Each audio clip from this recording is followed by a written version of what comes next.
kepada Allah Subhanahu wa taala.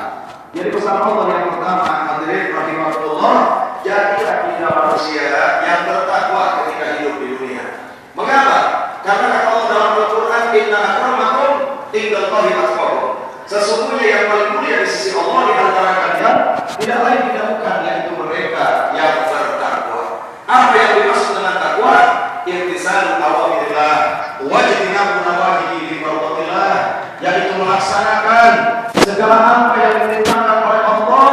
Sungguh pun berat itu perintah, tapi karena keimanan ada di dalam dada kita, maka hendaknya kita melaksanakan. Begitu pula jauhi, tinggalkan segala apa-apa yang dilarang oleh Allah Subhanahu wa taala.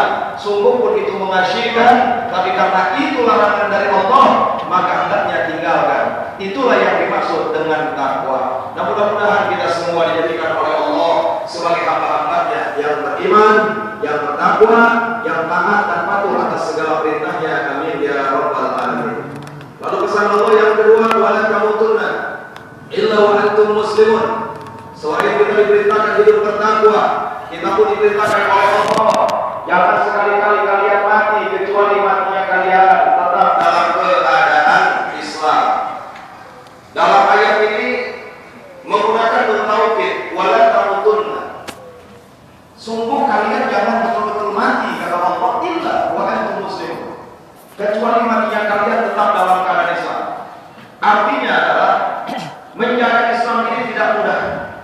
Dan dulu ketika Nabi Muhammad SAW beliau di Isra dan di Mi'rajkan, beliau mendapatkan atau diberikan oleh Allah 8 perkara yang sangat penting.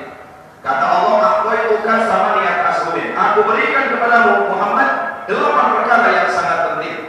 Bukan hanya sholat 50 waktu awalnya yang Allah berikan kepada kita punya Nabi ketika peristiwa Isra Mi'raj. Ada 8 perkara. Di antaranya adalah Al-Islam. Allah Subhanahu